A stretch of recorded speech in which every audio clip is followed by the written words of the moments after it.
Flipside. I'm your host for today, Paavana, and that's Praveen. This episode of podcast is brought to you by the Fit Deli, your one-stop shop for all meal prep needs.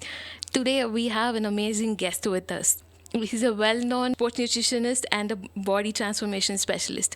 With his expertise, he's helped a lot of his clients achieve their dream body. And let me not fool you, the client list includes a lot of competing bodybuilders and celebrities.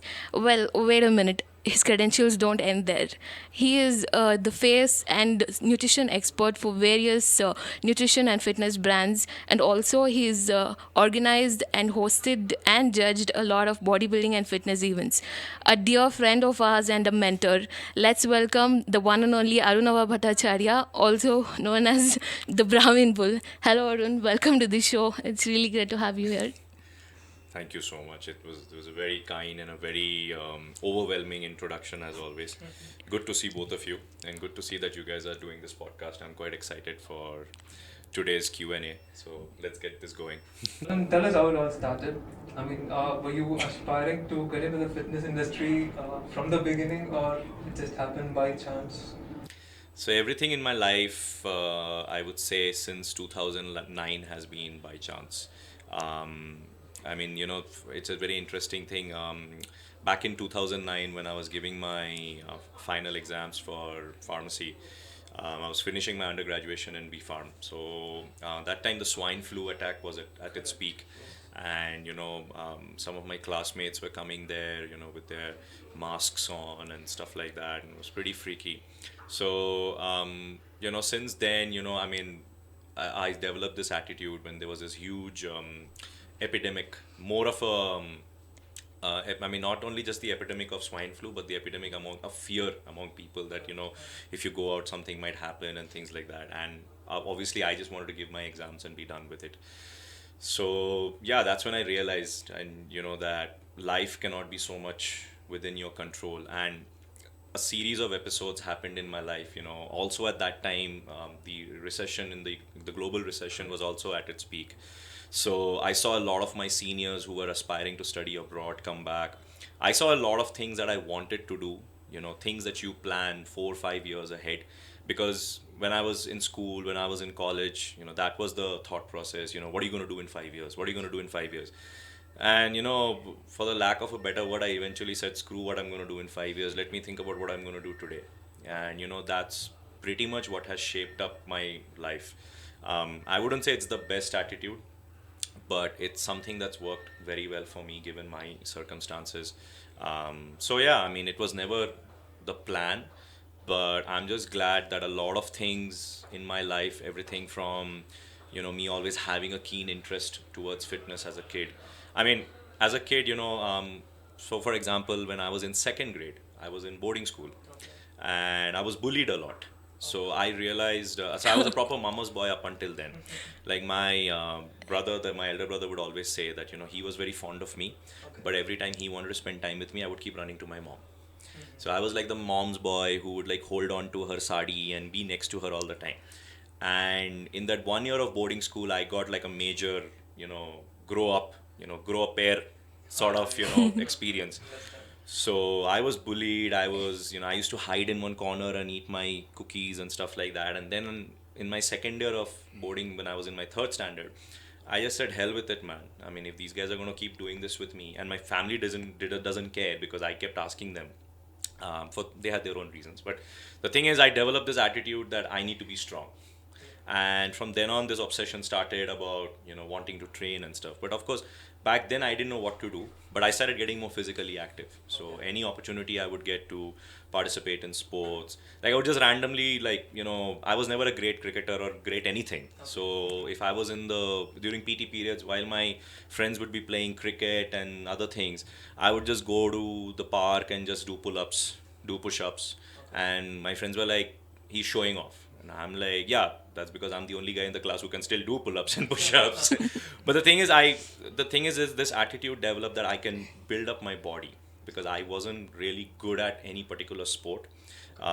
So just training was something that was a good release of energy also because I was very short-tempered as a kid. So, if I have to break it down, I guess, me wanting to just be strong led to me taking interest in training. Then, of course, we had all of us from our generation, and maybe even a generation ahead or a generation previous, whether it was Stone Cold, whether it was The Rock, whether it was the Goldbergs of the world, Stallone, Schwarzenegger, name Yeah. it. In fact, my first fitness book was by Schwarzenegger's Encyclopedia of Bodybuilding.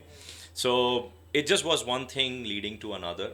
And I was very fortunate that my dad and my elder brother both were some realistic influence for me.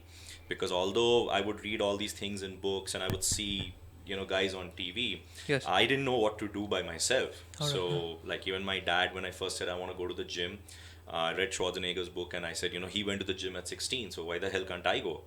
And there was this myth, which still exists now, that if you train with weights, um, at a certain age until you turn 13, before You're not gonna grow yeah, you're not taller. going to grow because your Yes. growth plates are going to shut off or whatever. I was 5'9" when I started training. As I continued training, I still grew 2 inches. Okay. So I personally know that that's utter nonsense. So there are so many sequence of things. It's like, I don't even mean to sound spiritual or superstitious, but it was like a lot of things in the universe was telling me that this is what you're going to do, but there was never any clarity as such. And it was only after I lost my mom that I, for the first time in my life, really started thinking what I wanted to do. Until then, the goals were very superficial. When I was in school, I just wanted to pass my exams. When I was in and Yeah. have a girlfriend. And when I was in college, I actually was interested in the subject I was doing.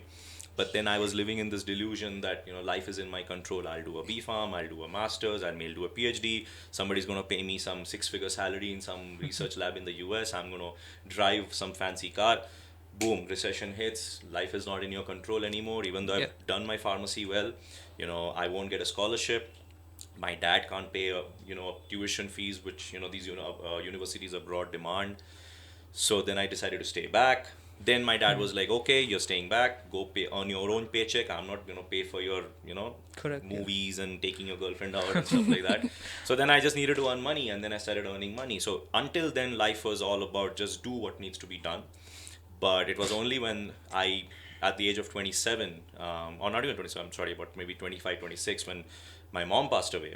And I think my elder brother, who's about 11 years elder to me, he at very critical junctions in my life has asked me very important questions. He's someone who I really look up to because he's never told me what to do. And this is exactly what I do even when I try to mentor people. Like you guys also said, like, I'm a mentor to you Yeah. guys. So I don't know at what juncture I became a mentor to anybody, but I always try asking people the right question rather than telling them this is what you should do. Yeah. Because that is something you need to realize. That's not something I can tell you. Correct. And at that juncture, my brother basically asked me that, do you see yourself being a real estate broker for the rest of your life? Although I was working for a multinational company, earning a great salary, had I done an MBA, I would have got a better job, like thousands and thousands of people do in my generation. Yes. But I felt that there was a calling.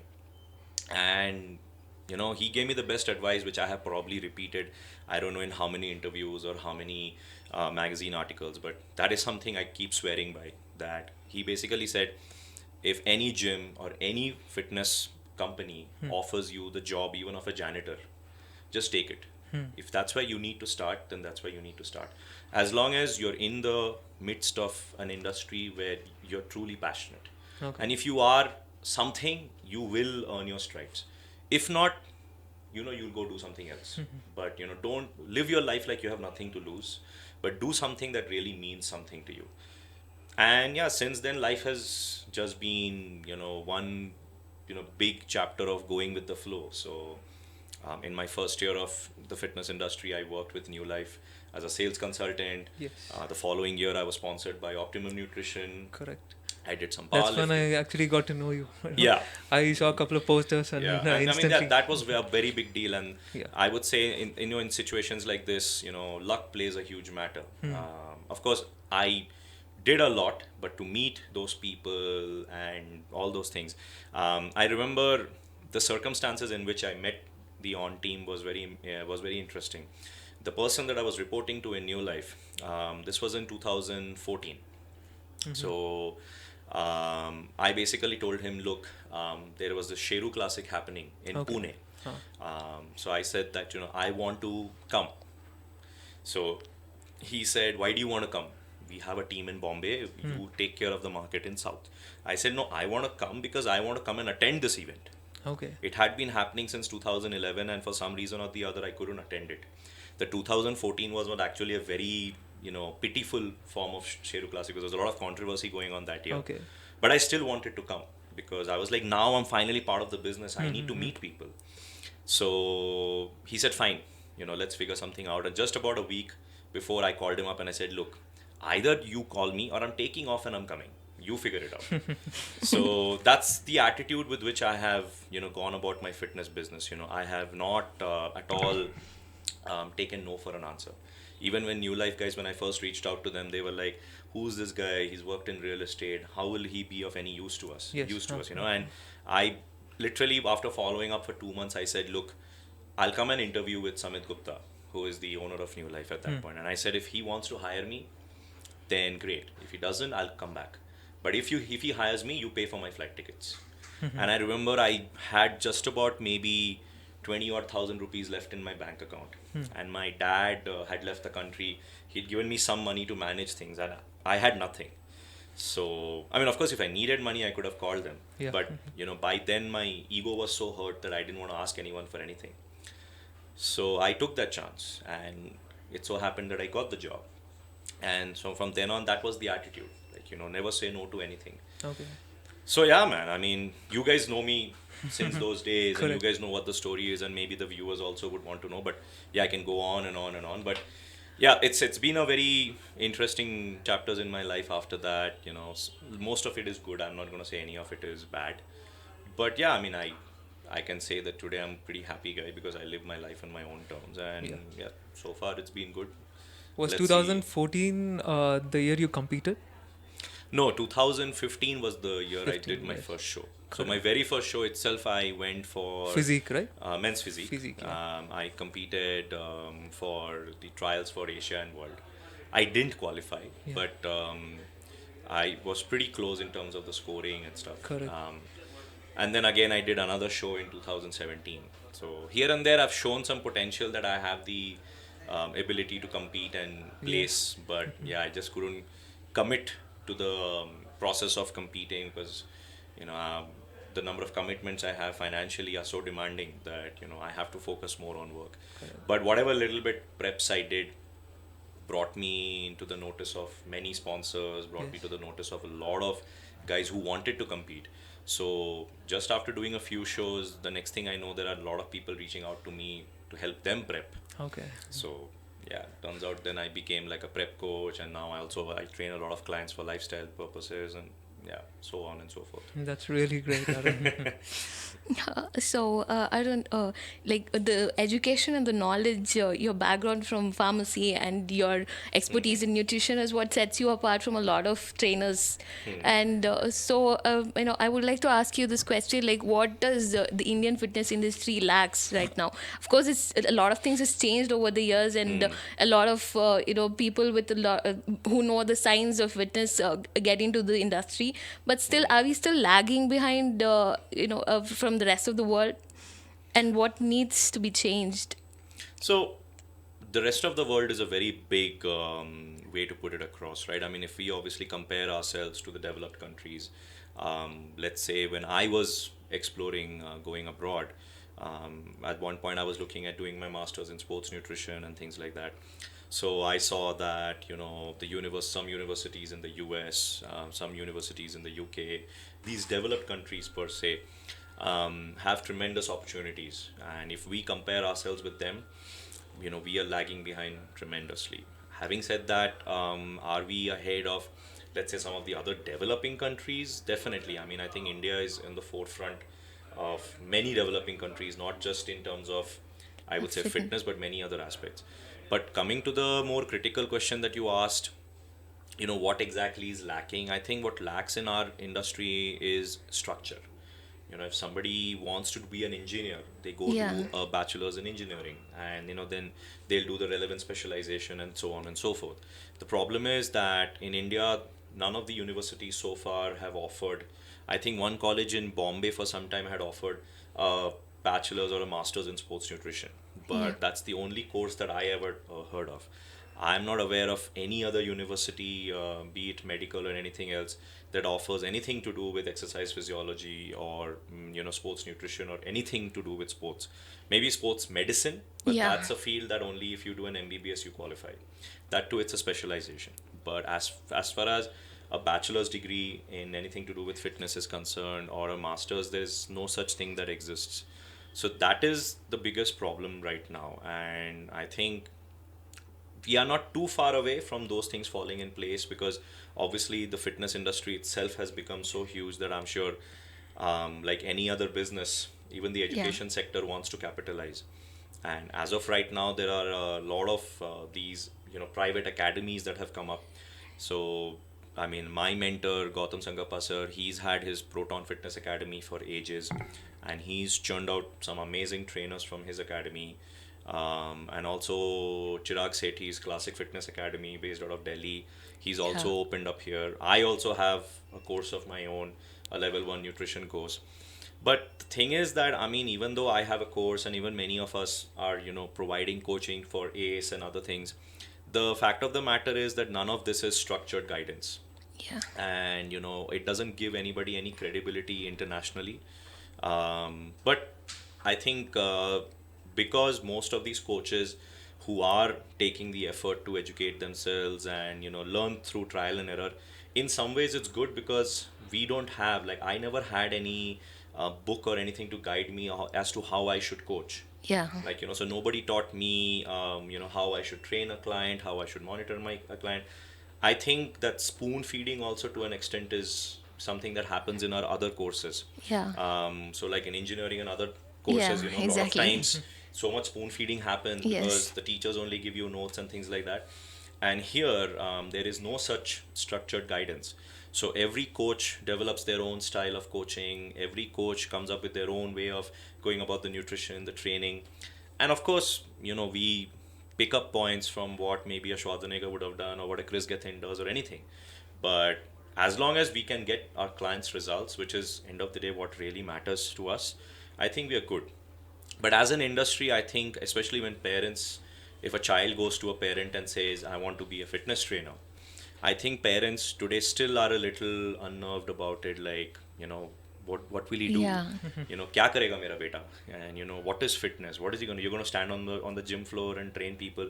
That's the perception they have, because there is no education, right? It's not that they can go do an undergraduate in it or masters in it unless they want to go abroad. Yeah. So yeah, I think for us, I think going forward, the biggest thing that is lacking right now is the structured education, which is something that needs to fall in place. And I'm sure it will, because already so much has happened in the last 5 6 years that I have been in this industry.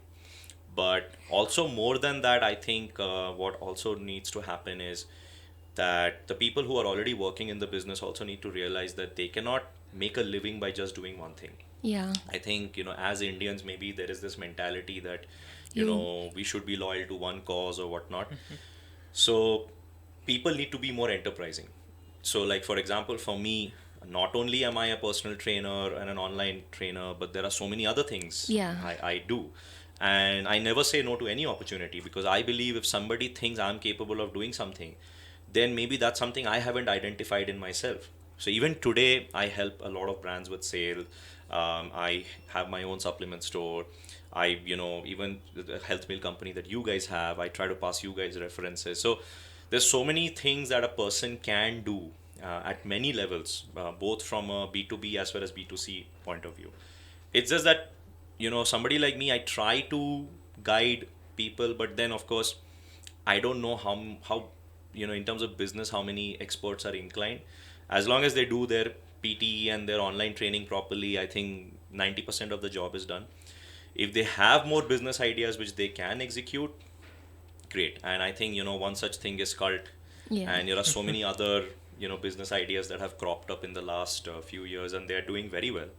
So yeah, we are going forward. India has an amazing future in fitness, and hopefully, the kind of people that will work in this industry in the next generation or so should have a more structured education. That way, it will be a more steady and stable industry. But I think those are the few links that are missing. Okay, you told me that the industry lacks structure. So already the trainers who are in the field, and they are doing on trial and error basis, and they have their own methods.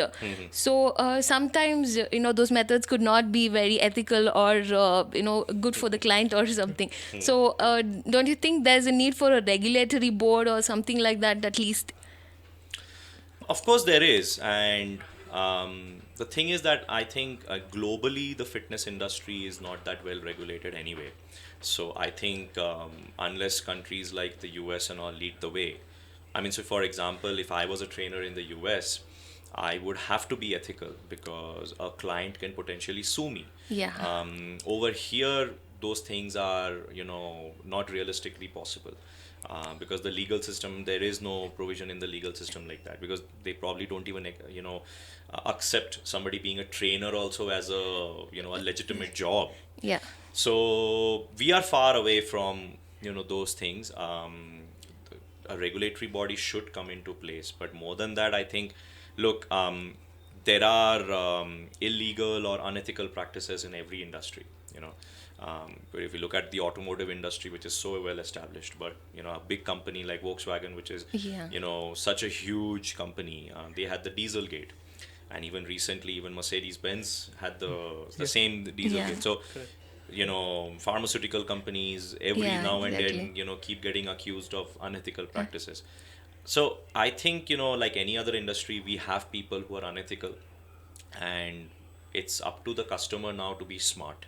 Yeah. So if they have enough common sense to know, like, look, if when a client comes to me and me being their trainer, if I'm telling them certain things, it's the client now who has to decide whether this guy has his best interest in mind or has my best interest in mind.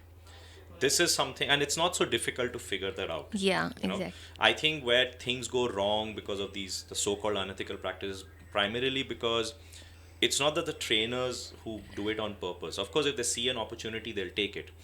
But yes, there are situations where sometimes trainers will tell a client that if you don't do this or so and so, you can't achieve a physique.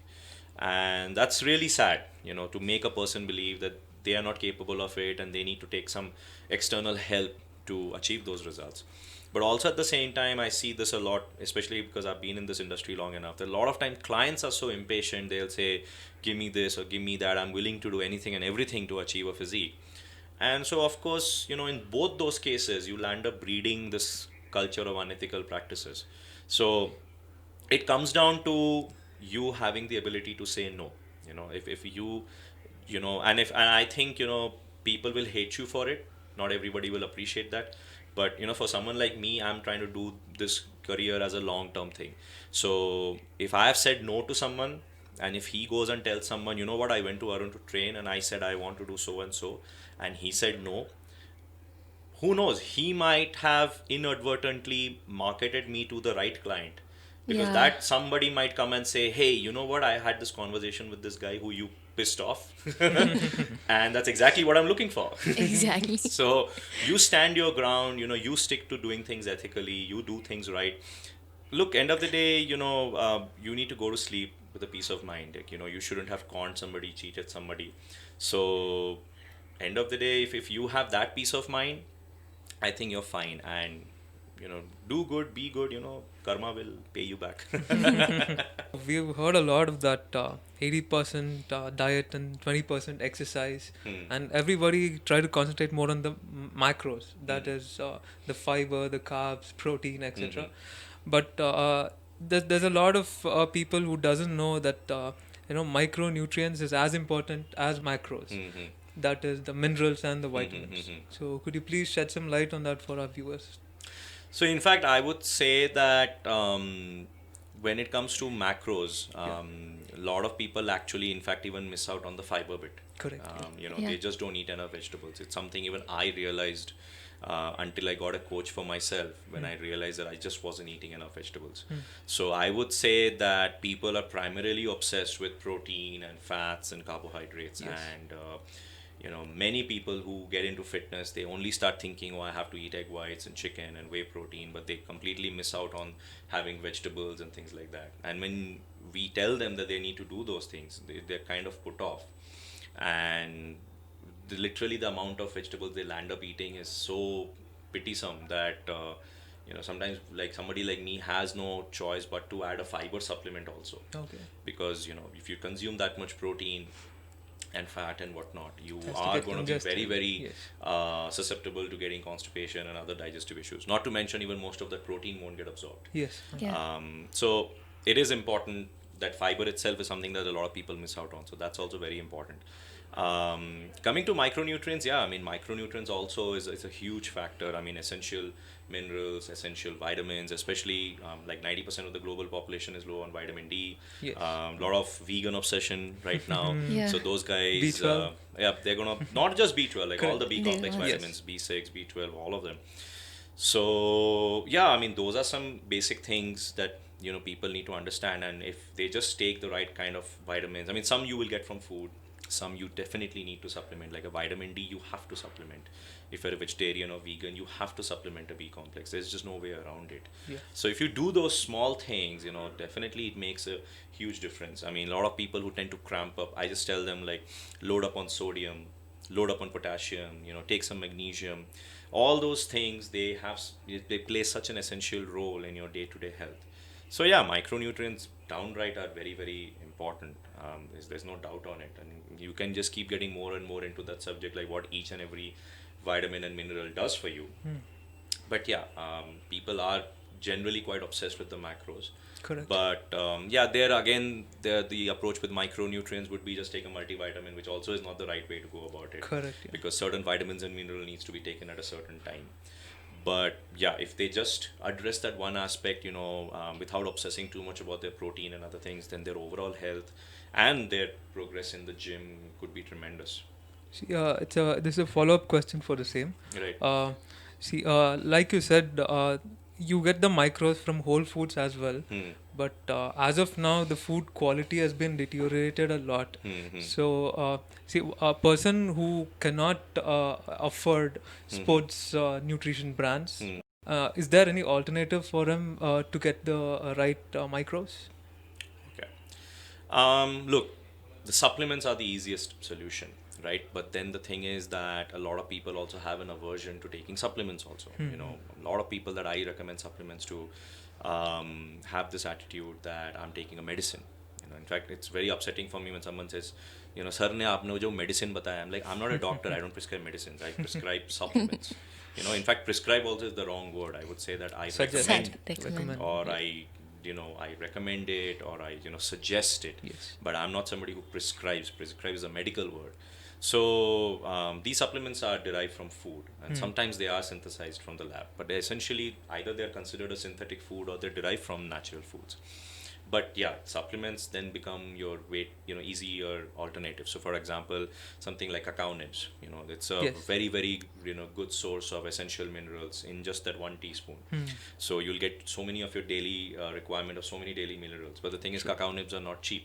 Yes. Yeah. But if you look at the quality of nutrients that you get per teaspoon, it's so much. So it's like a value assessment that a person has to do. Like they upfront might have to pay a lot for a set of cacao nibs, packet or whatever. But then the amount they'll use, it will last them a long time as well. Correct. Yeah. So there are a lot of alternatives in terms of foods that people can exercise. For example, even if you eat yolks, egg yolks, if you have liver of chicken liver or mutton Correct. liver or things like that, that also has a lot of essential minerals and things thrown in.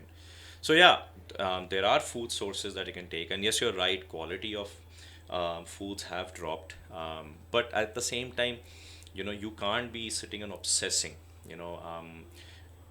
You can go completely mad and OCD and sit and try stressing about not just about if you're getting enough protein, but also am I getting enough zinc in my diet, am I getting enough iron in my diet and enough selenium in my diet, and you can sit and break your head over all of that. But essentially, if you are healthy and if you really want to obsess, get a blood work done. If your blood work shows that most of your electrolyte levels are fine, your vitamin levels are fine, your urea levels, uric acid levels, all those things, all those parameters, lipid profile, all that is fine, then you're good to go. You don't have to obsess so much. I think what it comes down to is always try to do your basics right. You know, making sure you're well fed, making sure you're not stressing, you're hydrated, you're sleeping well, you have a variety of fruits and vegetables in your diet. Yes. Now, over and above that, if in case you develop some sort of health issues, then you can sit and pinpoint whether that's a nutritional issue or a lifestyle issue, and then you can take the right supplement of food to fix that. Otherwise, if everything is running fine, like, go for it. Even being a nutritionist myself, I'm not sitting and obsessing whether I'm getting enough omega 3 in my diet, and Okay. so on and so forth. So if everything is working fine, just keep going. There are people surviving on a lot lesser food. Correct. Yeah. They're not healthy, but they're surviving.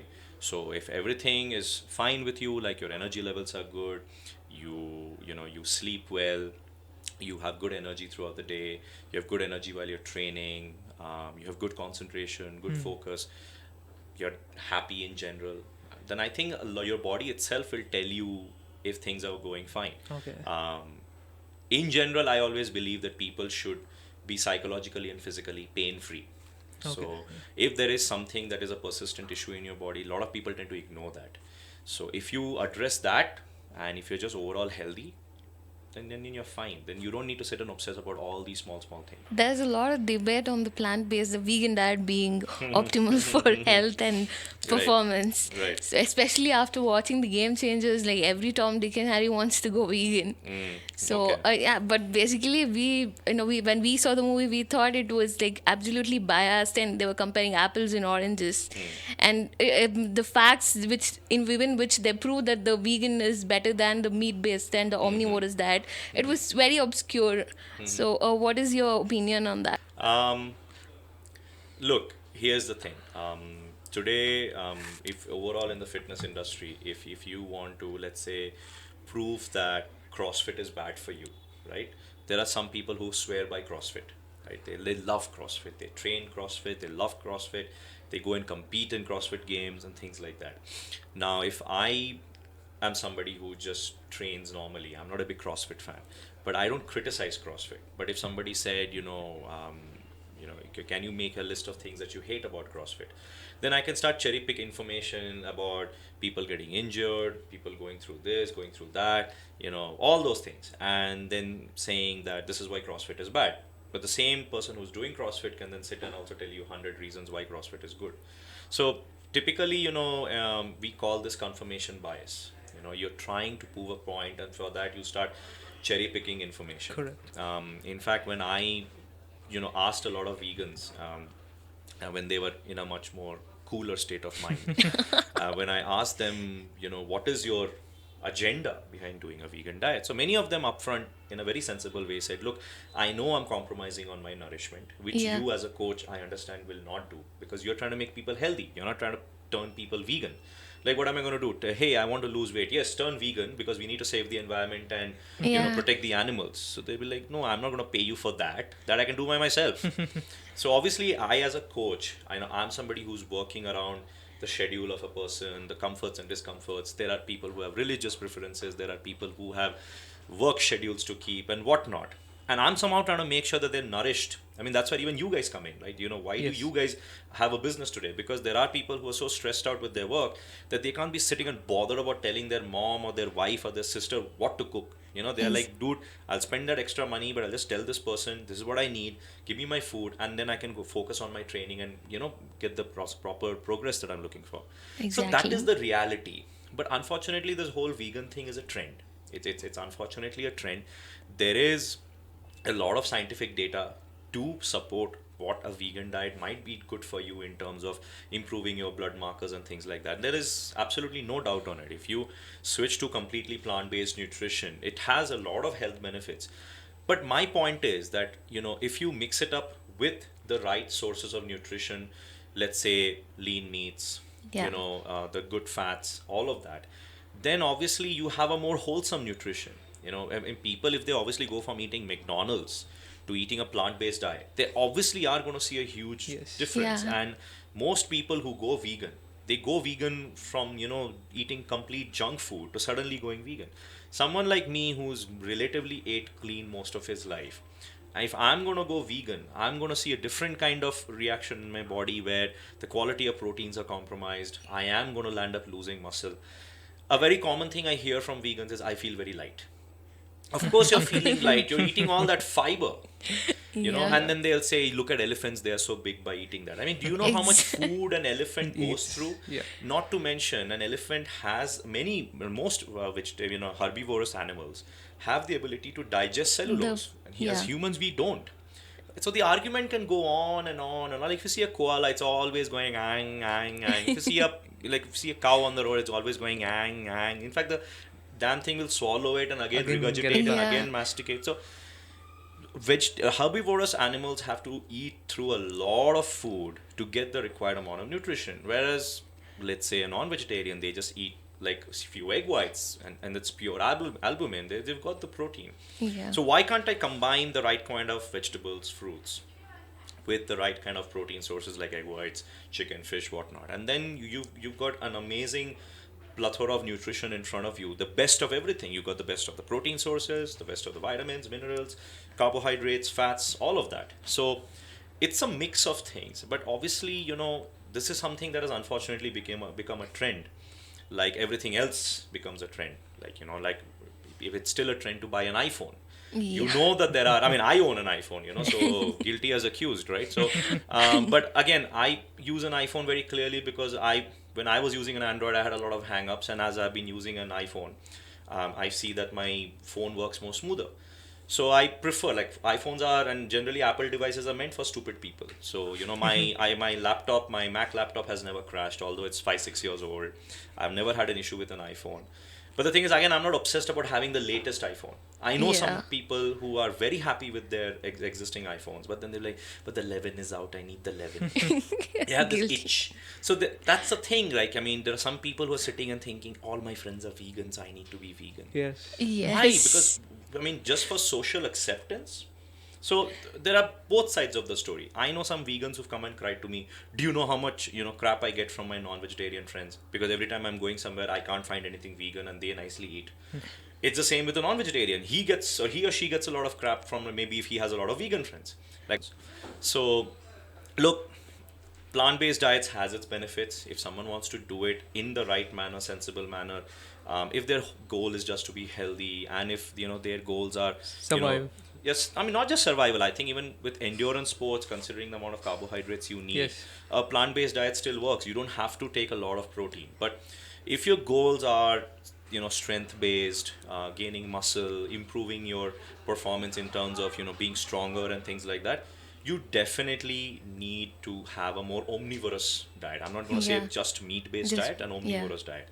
But then there are always going to be these genetic freaks, like people who are so genetically gifted. Like, I know this one guy, he's a vegetarian and he's more ripped and vascular without any performance enhancers, without any meat in his body. The guy can eat garlic bread and grow muscles. Wow. So I see a lot of these kind of genetic freaks who will probably not even train for months together, but just enter the gym for a few days and the muscles just come back.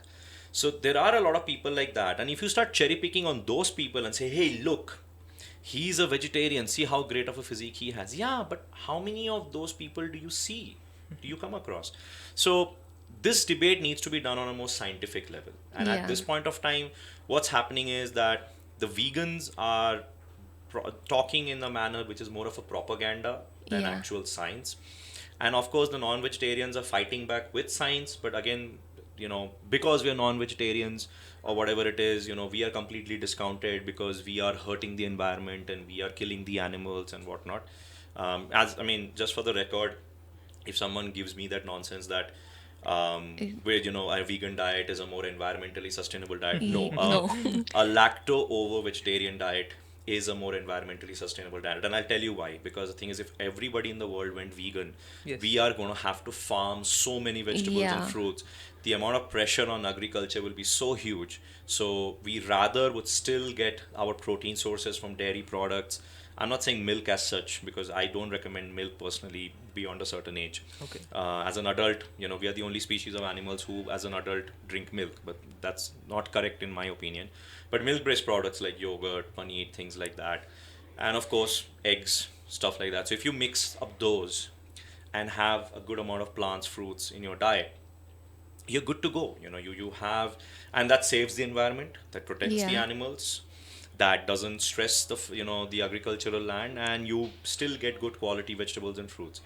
But if we go vegan, there will be more pressure to produce processed foods, which is already Yeah. what is happening. Even the Correct. protein based meat or whatever they've come up with, Everything is GMO. everything becomes genetically modified. And because it has to, the crop has to yield more quickly. Yeah. And people and then these so-called vegans don't realize the commercial repercussions of it. Yes. Yeah. Yes. Yes. So that will create an entirely new set of issues. I mean, we are already at the peak. I was just talking to this friend of mine. He's my junior in school, and he's now a doctor in the US, and he's specialized in pediatric medicine. And I was talking to him, and I said, "What's your opinion on childhood diabetes and general obesity among children?" And he's like, "Our generation of doctors are diagnosing and treating the highest number of diabetic children and obese children that any generation of doctor has ever done." And I think that itself shows that there is something fundamentally going wrong in the way we eat and we live our lives, right? I mean, I remember when I was a kid, I would get to watch TV for like only an hour or so. It was mandatory that as the sun sort of started going down, I would go and play, even after being out of in school all day. And then I would literally keep playing outside and just roaming around with my friends, Yes. tasting Yeah. my own sweat and whatnot, until it was almost like the sun had gone down. And then my mom would scream from the fourth floor like, "I'm home." And then I'll be like, "Okay, fine, I'm coming home." And then I would just go take a shower, have dinner, and maybe watch a little TV and sleep. So my sleep was sorted, my physical activities were sorted, I wasn't overeating. You were Even entertained as well. exactly. Yeah. But the thing is, today's children, they just don't do that. Yeah. I've seen my own nephew. I've seen a lot of others' kids. Like that, there are some people whose kids are like, "No, I don't want to go out." Like, why wouldn't you want to go out? Like there are more things to do today. Yeah. But I just don't know whether it's the pressure that the education system is now putting on kids. They're too mentally stressed, or what it is. But if I'm trying to foresee an upcoming issue, I'm always going to see what's happening with our children. And I'm not an expert nutritionist when it comes to kids by any means, but this is just an observational study for me. So when I spoke to this gentleman today who's my junior, this is what he said. And I think that's really alarming for me. And the sad part is that it feeds into my business and the Yeah. health sector really well. So Yeah. I'm glad all these guys are messing up their health, because end of the day it's us who's going to fix it. I No. mean, that's what we're going to do. People like us are going to be like, "Okay, fine, now let me tell you what to do and fix it." However, from a humanitarian standpoint, that's really sad. And, Yeah. we are as a population trying to fix it. But look, when I was born in 1986, the global population was 4 billion. I just turned 33, and I think in another couple of years, the global population is going to touch almost 8 billion. We're almost at 7.5 billion. Correct. Yeah. Yeah. So yeah, that's a lot of people to feed, and that's a lot of people who think a certain way, and to change the mindset of so many people is difficult. And when you have information out there which only confuses you more and more and more, you are going to rely on more experts who are going to try to give you more sensible advice than just follow the herd. So it's interesting how a vegan trend or any other trend that keeps coming and going is going to shape people's health. But at this point of time, when I see how the health of a child is, or health of most of the teenagers and adults are, it's a very sad state of affairs. I think we need to have another episode with unbiased facts and figures. For the Why people not? to choose which is better.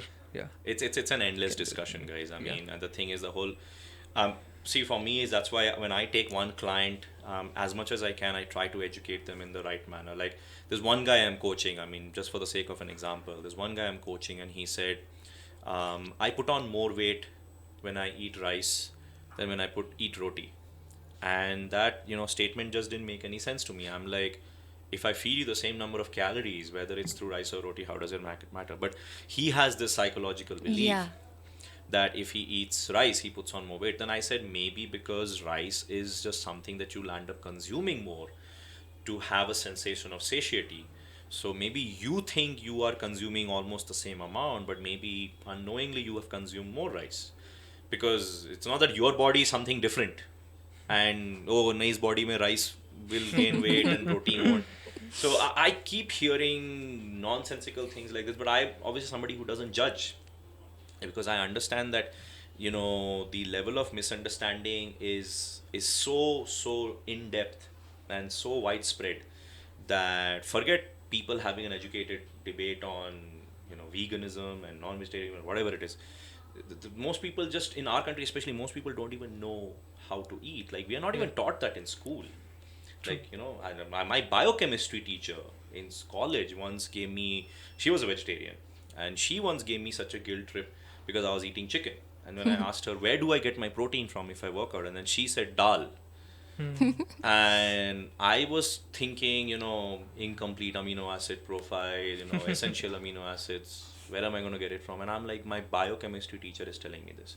She herself doesn't apply the education that she is teaching at a undergrad level. So whatever she's teaching is all irrelevant when it comes to her beliefs in how one should eat. And imagine And how she much herself was a dal, ball. how much dal you need to consume to get the right Forget amount how of much protein. dal you need to consume. I mean, Yeah. if the advice also should come from Correct, someone who yes. looks a certain way. Like, I mean, it's very important for me to look a certain way when I advise clients. I can't have a paunch and say, eat this. And they'll be like, no, you don't even look as good as what I want to look. Why should I listen to you? So, Correct. Yeah. when I see those instances, I am very forgiving and very empathetic to how people think. And I'm very patient with them. And I'm more than willing to have this kind of conversation with as many number of people as possible. And that's why you guys would have seen through my posts and all that, anybody who tried having an argument or a debate with me on this whole vegan thing or whatever, I took it as an opportunity to just try to make them understand my perspective. And I have a very simple perspective. I'm trying to nourish you. I'm trying to give you what your body needs. If a vegan diet fulfills that, great. If not, try to switch to a vegetarian diet, or worst case, try switching to a non-vegetarian diet. But I'm only intending to nourish you. That's my simplest goal. And if you are somebody who is more concerned about environmental damage and this and that, then fine. I'm sure there is a compromise somewhere in between. Like I mentioned, a lacto-vegetarian diet. But somewhere you have to draw a comparison. You can't say that I'll just sacrifice my health completely just to save the environment. I mean, maybe you'll save the environment, but God knows if you save yourself. Yes. I don't know what thought is going to run through your mind if you're on deathbed because of malnourishment or whatever. Yeah. But the fact is that this is an argument or a debate or a discussion I'm willing to have as many times as possible, because what it teaches me every single time is how each of them think. How each of them have their own perspective and approach towards it. I don't discount their thought process. So we are in an educated society, and if somebody feels very strongly about something, about in a very strong way, they feel something about something, I want to know why. And maybe that will teach me something. I'm open to perspective. I don't get into a discussion or an argument trying to only prove my point. I will very happily hear them out. And if I feel what they're saying makes sense, fine. But if they don't, then I'm going to really take them to school. So yeah. I mean, there's definitely a difference between want and need. It's what you want, and actually it's what you need. No, that you look, that's try what I'm to tell saying. I people. mean, as far as having a discussion with people is concerned, I've had a very sensible set of discussions with many people who are vegans, and they said, look, I know I'm not getting the right nourishment. I'm not even going to have that argument with you. But I'm just not comfortable killing something to get my nutrition. So I don't know why they wouldn't exercise a diet where they have egg whites and dairy products. I mean, that's a more sensible way to go about it. But then they have their own things like, no, an egg is something from which a chick comes, and You Milk kill is the for the life. calf. milk. In the milk they keep the calf hungry, and they force the mother to produce the milk. And I mean, fine, then go organic. Yes. Go free range. There are solutions there also, but then they might say, oh, I don't have that kind of money. So I don't know Exactly. what's your excuse. Correct. You present me a problem, there is a solution, but each Yes, to their own. actually, even the farmers have to do ethical farming rather than putting the chickens in one place and extracting the egg out of it. There are a lot of companies that are promoting the free range eggs and everything, and grass Yeah, fed. but to be very honest, there's a huge Yeah. price difference between Correct. free range Yes. eggs and what commercially is available. Yes. And I mean, that's like saying everybody should drive an electric car. I mean, if you have to save the environment and stuff, you must be willing to pay the price, right? That's Yeah, what but the I thing think. is, if your choices are I put my kids to school, or I have to pay my monthly EMIs, Mm-hmm. or I buy this food because it's saving the environment, then obviously reality hits you, and then you Correct. realize there are other commitments which require your finances and not this, and then you do land up having Switching only to that. okay, yeah. So, which is what I'm trying to say, that the reality is very different than what the trend dictates, Yes, right? true. I mean, if people actually try to follow a vegan diet, they are going to heavily rely on processed foods and supplements. And then that goes back to the same, dilemma that a lot of people have, that shouldn't I get most of my nutrition through food? And so then you're back to square one. Yes. So that's the thing. Reality and what the trend dictates is very different. So just for the sake of syncing up your reality with your trend, Hmm. what most people who are these vegans will end up doing is, maybe they'll get a plant-based protein, I don't know, but that will only be the only legitimate protein source they'll have. Yes. They'll hardly have any other protein sources in the form of pulses or legumes or tofu and whatnot, and they'll just have some fruits and vegetables that are locally available. So most likely they're starving and just Yeah. overloading on carbohydrates. So even if they get somebody to give them a vegan diet, they will not be able to follow that 100% because it's not cheap It's Yeah. to not follow a feasible. vegan Yeah. diet It's also. Yes. it's And again, like you said, if they try going organic and whatnot, then there is a cost factor again. Indians are not a very rich country. I mean, we have money, but most of the money is with the top 1% or 5%. Yes. True. So it's mostly the city folks, Hmm. right? I mean, I know people who make a ton of money, but they still prefer taking the metro. They don't want to buy a car and whatnot because they feel that's a waste of money. So if somebody is willing to compromise on their comfort despite having all that money with them, what do you think the reality is when it comes to foods and Yeah. things like that? Okay. So yeah, reality and trends, they don't go hand in hand, and that is exactly what my point of argument has been again and again, again and again. And some people agree, some people don't. But like I said, common sense is not so common. So Yes. That's true. And before we move on, we just want to give a small disclaimer. We are not against vegans and Yes. their beliefs. Yes. I don't know how much of that is true now. Right. So Okay. yeah. So moving on. You recently visited Egypt this year, Oh. and Hmm. yeah. Please let us know how was the experience, the whole trip. Oh, okay. I didn't know I'll be discussing my vacation. Egypt was fantastic. I mean, I've been obsessed with Egypt, whether it's the alien conspiracies where they Yes. they were Yeah. made by the aliens. In fact, the tourist guides also joke there saying, Oh. we don't know if the Egyptians built this or the aliens built it. We don't know. But just whatever you have read, or most of us at some point of time would have watched at least one documentary in our life about the Egyptian civilization, Correct. seen some picture or some movie where the Great Pyramids are in the background. So Egypt in some way or the other has influenced our culture, our beliefs, our our thought process or whatever it is. So they were so invested in the concept of death. Yeah. The Yeah. moment a person became a pharaoh from the royal family or something, his entire rest of his life was all about how does he now lead a peaceful life into his afterlife. Yeah. So everything from Life after death. yeah, in fact, like for Yes. example, where I went to this place called Dashur, Yeah. and there is something called the bent pyramid. Okay. So the bent pyramid, if I remember correctly, there was a pharaoh called Sinefru. Okay. So Sinefru had commissioned the construction of that pyramid, and when the bent pyramid was finally finished, it was bent because Okay. it's got it's at a certain angle and certain slope, and then the slope again becomes a Oh. little steeper, Okay. and it goes in. So it's not a full proper symmetrical pyramid. So he didn't want to have his tomb there. So he commissioned the construction of that, and then he said, I don't want to be here.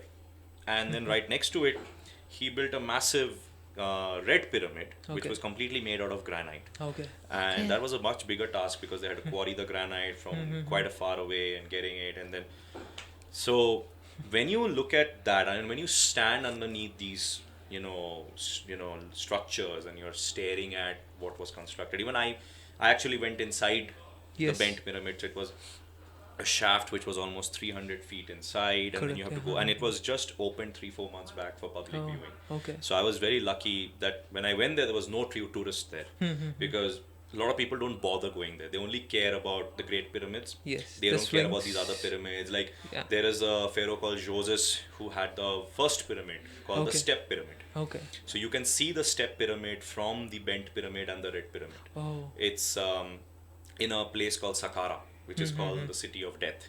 Yeah. Okay. So essentially, when you go there, if you are somebody who likes architecture, construction, you would just appreciate whatever is built there, and you really will question the technology that they have, because when you go inside these structures, deep inside these structures, you see that there's no gap between the slabs. They're precisely Completely cut, packed. they're polished, and you are wondering, like, there's no technology even today to construct something like this intricate and with the materials that they used. And if you're telling me that it was all done with a hammer and chisel, like, my brother made a remark, very insensitive. He just said, like, yeah, 20 years they just had a bunch of these slaves to come and make it, and when the slaves died, you just got more people. But even if slaves made it, the work is so purely artistic. You really appreciate everything from the symmetry to the alignment. There are global alignments with stars and Yes. whatnot. And the fact is that these guys knew something that we just didn't, and they had some sort of technology at disposal. And that, I think, you go to Egypt having those fascinations and those questions, and they become even bigger, because when you go there, you're still left wondering, like, how was all of this made? And it is technically the first human civilization, right? Yes. So you're talking not 1,000 or 2,000 year old, you're talking 4,000-5,000 years old. And some of these constructions have survived better than, let's say, what was there in Greece Yeah. or Italy, or many. I'm like, Greece, if you have been to Greece as well, if you go to Greece, many of these monuments, there's barely anything left. Correct. They're mostly just slabs of stone on the floor. Yeah. How is it that in the middle of a desert with wind erosion and sand erosion and all of those things, some of these massive structures have survived, and survived so well? Correct. In fact, something very interesting, my tour guide showed that when we were doing the tour of the Great Pyramid of Khufu, he walked us through this portion where, so every pharaoh had something called the solar boat, on which he will, begin his journey into the afterlife. Okay. So the solar boats would usually be buried somewhere next to the pyramid. So Khufu had this massive solar boat where they found it next to the pyramid. They have kept that pit the way it is Okay. once the solar boat was removed. And then they have constructed a building where the solar boat was put together and kept there. So in that area where the solar boat was kept inside, right there are these some slabs of stone on the floor, and mostly there were horses taking a dump there, because they had camels and horses that you Yes. could take for a ride.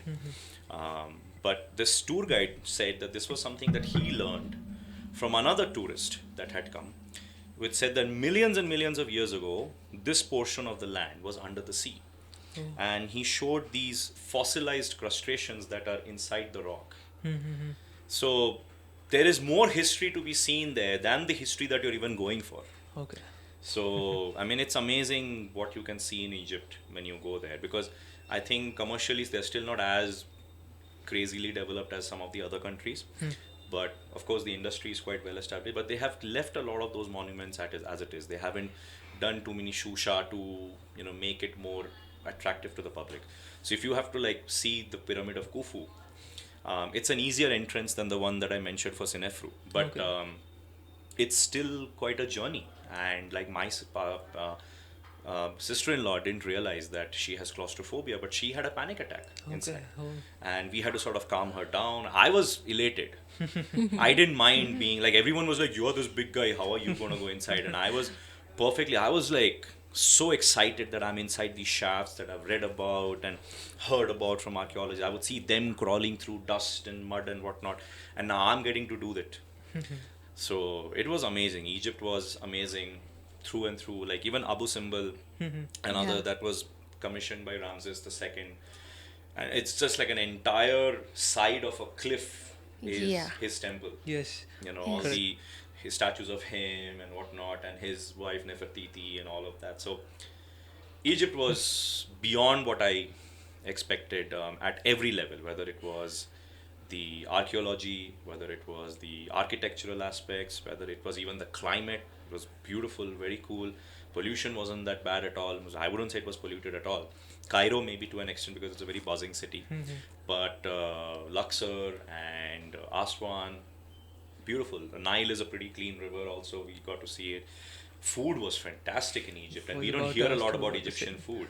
Yes. But I mean, as much as I could, I tried, talking about the food that I was eating there. So at every level, and not to mention the people. The people, again, we had a private tour guide, so maybe we were fine, but I didn't see any kind of crime or any kind of harassment or anything happening there. They're very kind people. There is a communication gap, so it's better if you have a tour guide with you. Tour guide, yeah, okay. But yeah, I felt Egypt was amazing, and I think more and more people are going now. Even you guys should plan and go. Yeah. It's maybe. as expensive as going to Turkey or anything, so it's Okay. not that expensive. Okay. So if you guys get a chance, go, because who Definitely. knows Definitely. what will No, I happen to was them. about to ask you, to give you, to give our viewers a couple of tips or something, but I think you covered the whole thing.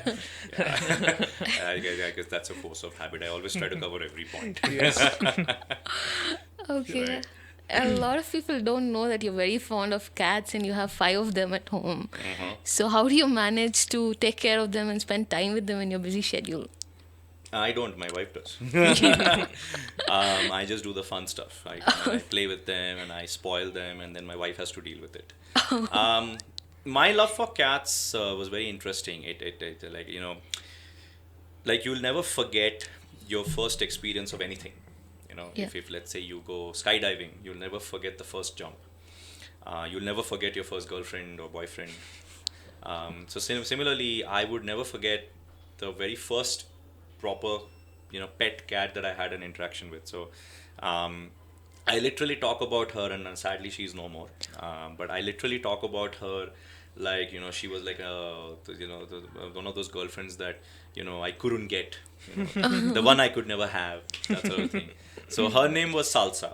She was this very sweet ginger cat, and I realized that I like all animals. Let me first of all tell you that. I've even worked in Madras Crocodile Bank as a volunteer and like as a part-time herpetologist, where I used to go every weekend. This was when I was in 9th and 10th standard.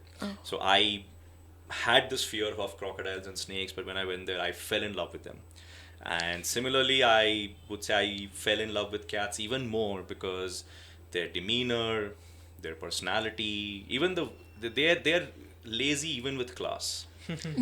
So I think what I saw in Salsa, and you really have to earn a cat's affection. It's not like a dog that either the dog likes you or the dog hates you, and if he hates you, he just keeps barking, and if he likes you, he's all over you. Yeah. Cats are like, maybe I like you, maybe I don't, maybe some days I like you more, maybe some days I like you less. So like some of my cats, like this one cat of mine, she very rarely is fond of me, and she's usually fond of me at 3 in the morning. I don't know why. But there are times when I just try to go close to her and she runs away, and she makes me feel like, as if I've done something to her. But at the same time, there are days when she allows me to pet her. I'm like, wow, that felt rewarding. Like she allowed me, close to her. She allowed me to pet her, hold her. So I think that sort of demeanor, sort of struck a chord with me. And yeah, Salsa was my first love when it came to cats. And from then on, I became obsessed. And I like all the relationships that I had in between. None of those girlfriends were like, they liked cats, but none of them had cats as a pet or whatever. So I was very lucky that when I met my wife Supriya, she already had 2 cats with her. Up until then, it was really funny. Like even my ex-girlfriends would sometimes make fun of me, then say, "Oh, my boyfriend is this bodybuilder, big guy, blah blah," and he sends me links from lovemeow.com.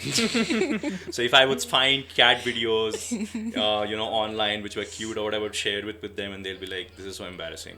I can't go tell my friends my boyfriend is obsessed with cats, especially kittens and cat videos and all. So when I finally met my wife, it was something that we really. I, in fact, honestly feel our marriage has survived because of our cats. Otherwise, sometimes the kind of fights we have, even the cats get upset and they'll shout at us. But anyway, I mean, Yeah, I mean, I really love them. Um, and yeah, because of salsa, I realized, the chord that I struck with cats, the connection, and the five cats that I have now, having them also has made me realize, how each of them are so dynamic in their personality. So if I start talking about the cats, that's another episode. But yeah, I mean, I'm in general fond of all animals. Even if I love dogs, also, I wish I could even have a Rottweiler, but I don't know then if my cats will be there the next day. Yeah. But he'd probably have them for breakfast or lunch. But yeah, cats are very interesting animals. So yeah. Yeah. So yeah, also people might know or might not know that you're an avid biker.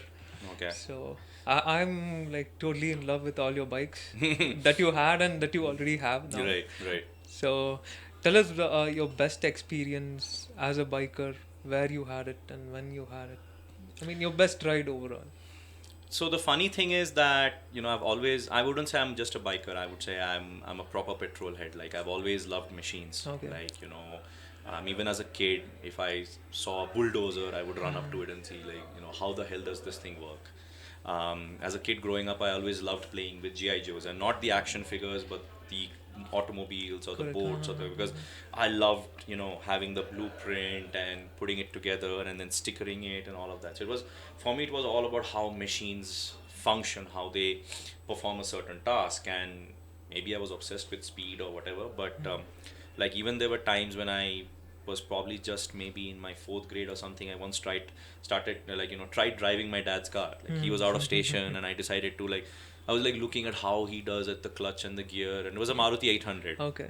And I somehow managed to drive it like 1 meter, and then I stalled the car, and then I freaked out, and then I went and told my neighbor, listen, I've kind of parked the car halfway into the driveway. Can you please back it up? So so yeah, I mean, I was always fascinated by machines. I would say I'm as much of a car enthusiast as I'm a bike enthusiast. Okay. It's just that bikes are a more affordable way to access certain triple digit Yeah, speeds. true. But having said that, also one of the reasons why I love bikes is, you're just so close to the elements.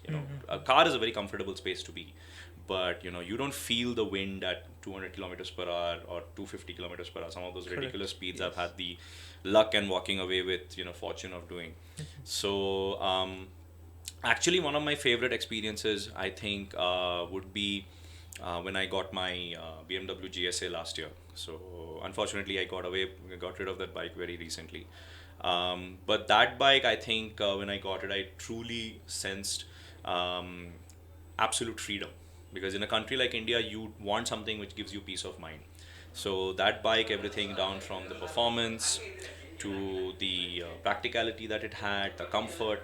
So one of my best experience with it was, I remember I had to go to Mangalore for my passport interview Yes, because I had to yes. renew my Yes. passport. So I never realized that the ride to Mangalore would be that great. Usually people complain that the roads are not good or whatever, but the bike just soaked it up. Like, I reached there, I think, in like about 3.5 hours. It was a ridiculous time that I Whoa. did it in. And when I was riding back after a couple of days of being there, I even saw an elephant on the road, and I Yes. had a great interaction with that. I, stopped to look at the river stream, and these are things like you get the taste and the smells of different things. Like, if you're passing by, there's, I don't know, if there was eucalyptus or whatever it is. Like, you are Yes. getting all these different smells as you're going. Some of it is pollution for all I know, but the fact is that you really get to be within the elements, and I think that's what I enjoyed the most about riding. So that was one riding experience that I really liked. Otherwise, I think, my group Gold Town Bikers, with them, I've had the fortune of doing some really amazing rides. Each of them as memorable as that. But just as a ride, I think because that ride I did it by myself. Yes. I didn't have a group that I had to follow. I stopped when I wanted to. I rode when I wanted to. So I think that's why that particular ride was just so amazing, because I was enjoying everything from the scenes to the machine. Taste of freedom. Taste of freedom. Yes. Just quick questions now, like kind of a rapid fire one. Okay. So, your first inspiration? Dwayne the Rock Johnson.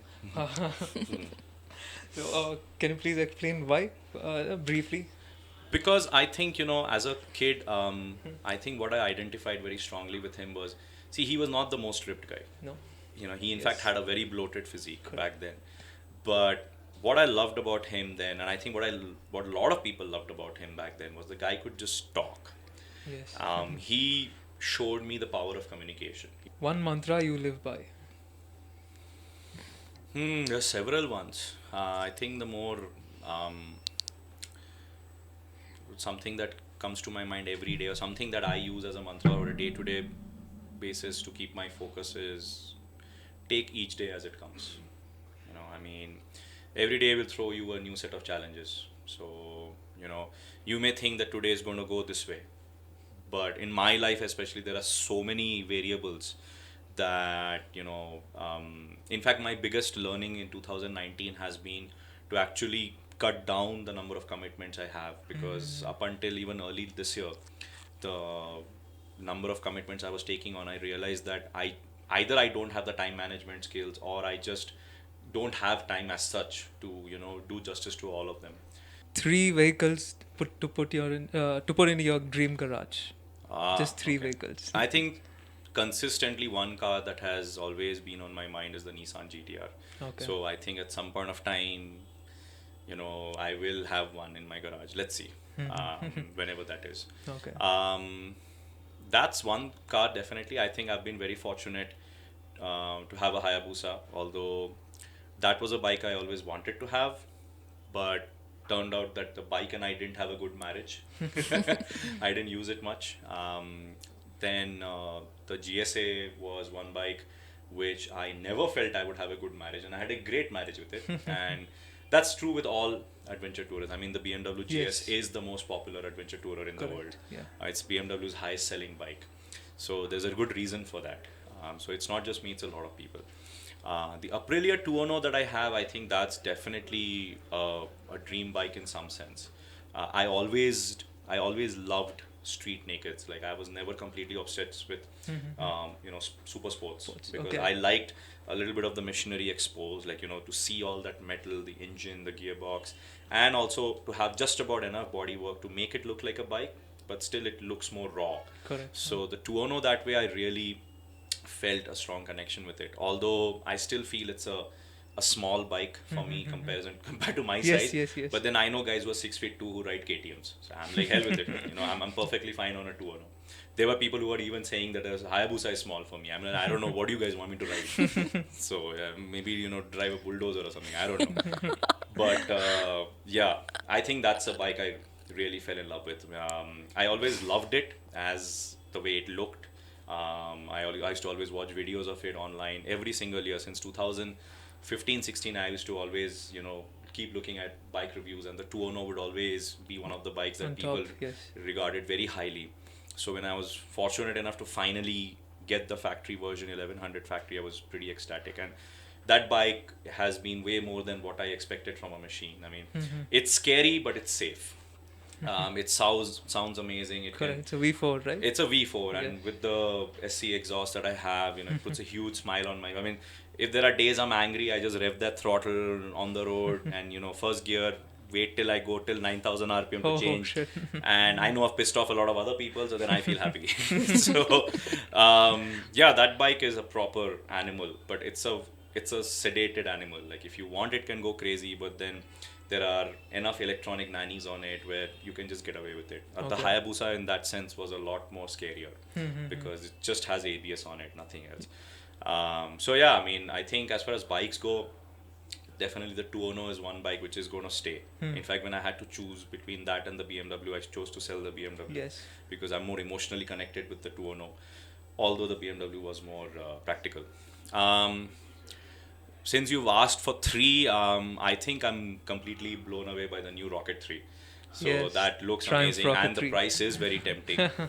But I'm not going to, be impulsive and buy that because there's a reason why I sold the BMW. So I'm going to probably wait. But that bike definitely looks like something I want in my garage, but I'm not too keen on it. Yeah, we just got to know that you have 5 cats. Mhm. Which among that are you most fond of? Oh, it's a very difficult. Actually, that's something I keep asking my wife. Like, which one is your favorite? And she's like, no, it's not right for me to say that. But I think outright we love our male cat Bubble the most. Bubble. Me I too. think even I can Yes. speak on behalf of my wife on this aspect also, because he's not just a good-looking cat. He's a typical boy. Of course, he's very handsome. All of that. Sometimes he's even mistook for a woman, which he doesn't appreciate. And I'm glad. I'm very, happy the influence that I've had on him, because he was too much of a chocolate boy before I came along, and then spending time with me, everybody said that he's now developed a mean kitty face, and he manages to scare a lot of people, but mostly so because he's just a very sensitive cat. If let's say we are doing something to one of the cats, let's say we're clipping their nails or something, if they keep mewing, he's the only cat who comes running like, what happened, what are you doing to Oh, them? that's And really cute. he just knows when one of us is not well. So Okay. typically he doesn't come to the bed, but if Supriya is not well, he'll just come and sleep near her feet. And if I'm not well, he'll suddenly come and start spending time with. So he knows when someone is in distress. Even among the other four females, if one of our cats, Momo, wasn't keeping well in between for some time. We almost thought we'll lose her, because the doctors diagnosed her with something very serious. But it just turned out to be a viral infection which she recovered from. But when she was not well, he was spending a lot of time with her. Even our turtle, before it passed away, he was spending a lot of time around the turtle. So he just has this sense that someone's not well or somebody's under distress. And even though he has his boyish charms and mischief, he's a very chivalrous, a very loving cat in that sense. So yeah, he's downright our fave. Then what can we expect from you in 2020? Uh, yeah, I think if you've heard this entire podcast, you know that you can expect anything or nothing. Exactly. That's what we're curious about. I think I think the Brahmin Bull has had his spurt of growth in the last few years, and I'm right now more focused on just stabilizing things. There are a lot of chances that I have taken in my career. Some things have worked out well, some things haven't. So few things that are very steady in my life right now is my work in terms of the personal training, online training I do. So I have a good set of clients that come and go. Other than that, my sponsors. So maybe I'll sign some other sponsors, whatever, but nothing exciting there. But from a work front, you don't expect much from me other than these few things, because I'm more focused on just stabilizing and streamlining these things. I've opened a supplement store. I had very high expectations from that, but it hasn't worked out as well as I wanted it to. So I might streamline that first, and so nothing new from me in 2020. Just perhaps just more, just steadying the ship, stabilizing what has been, because the last few years, my growth spurt in terms of opportunities coming and me doing different things and trying different things Yeah. has worked well. But right now I just want to steady the ship down a little bit, just go into calm waters and just take a breather. Work will still be crazy, I know that, but I want to focus on whatever I'm doing. I want to do it well rather than taking on anything new. Okay. That's been my biggest lesson in 2019. There has been no dearth of opportunities. There are still a lot of opportunities. I still keep coming to my door. But now, instead of just saying yes to everything, I very seriously consider them. So I am saying no to a lot of them. In fact, if some of my existing commitments, if I feel, for example, a sponsor is not responding the way that I want them to, then I'll walk away from them also. So, yeah, nothing exciting from me, maybe than just whatever I'm typically doing. But yeah, you never know. With me, you never know if I think next year I'm looking forward to doing maybe some interesting vacations. Great. So on that front, maybe you can expect something Yes, exciting. yes. I think a lot of my people who follow me on Instagram, Facebook, they loved my Egypt trip. Many of them said, "Arey, आपकी वजह से Egypt घूमना हो गया." So I might choose something equally interesting Okay. to go to next year. And Any new tattoos? no, No, I'm done with just tattoos. this one? Just this one. This was quite a task to get. Yes. I enjoyed the first sitting. I did not enjoy the second sitting of the touch-up. And this itself will require a lot of maintenance work because there's so much color on it. So Yes. I'll have to at least go maybe once a year for a touch-up. Looks fantastic though. Thank you. Looks fantastic. It has become quite an identity for me. In fact, Yes. some of my sponsors, when I do photo shoots, they only want to capture the bull. And I'm like, what about me? I also exist. We've seen you enough. Show us the bull now. Exactly. But yeah, 2020, to be very honest, I think other than me also, I think it's going to be a very interesting year because the fitness industry's bubble is finally bursting. I think a lot of people who had heavily invested into the business, taken very extreme steps and whatnot, are now realizing that not everything is going to materialize into business. So I'm seeing a lot of gyms shutting down. I'm seeing a lot of businesses shutting down. Um, so the fitness industry bubble in India is now bursting. And as the entire world is in recession, so will the fitness industry go through the same. Uh, so the guys who've really played the long term game will survive, which is why even I am sort of backing down now and just doing what I can do well rather than trying to do too many things, because the market is just not feasible. But you never know. Let's see. All right. Yeah. We narrowed down the questions to specific topics. Is there anything else you want to share with the viewers? Nothing much, but if I mean, I'm always empty when somebody asks me that. I think I've shared whatever little wisdom I have or whatever I know. End of the day, any discussion can be this thing. But if the viewers want to know something specific from me, I would love to hear from them, and maybe in our next episode we can talk about that. Yeah, definitely. Rather than talking Definitely. about what we wanted to speak, let Yes. them ask Correct, what they yes. would like to hear from me. So yeah, we can do that next time. But this was amazing pleasure. This was an amazing experience. Yeah, Thank you we're for the really, opportunity. honored to have you I as our hope you first at least guest. get 10 views on this podcast. 10 views. Yeah. But this is a great initiative. So Thank you guys so keep much. doing this, and it's always great for people like us to get a platform like this to come and talk, and hopefully, at least I try to make sure that my podcasts help people in some ways. If they're looking at a career in fitness industry, or if they're just generally confused about how to go about their fitness. Yeah. So, and if you're a cat lover, Yeah. maybe you have some, if you're a cat lover out there and you don't know it, now you know it. Maybe Yeah. after hearing whatever I said. All right. Yeah, if you guys like the video, hit the like button, and don't forget to subscribe. Hit the bell icon right next to it so that you get notified every time we release a new video. Please do share it with your friends. And if you have anything to tell us, do show us your love in the comment section. Definitely, yeah. You can also follow us on our Facebook and Instagram pages, all links below. Yes. And you can follow Mr. Brahmin Bull as well. We have put the links in the description. And If they want to. they would definitely I guess want you to. already following. Yes. Yeah. So Thanks again, guys. thank you for so watching the much video. for doing this. Cheers. Yes. Catch you on the flip side.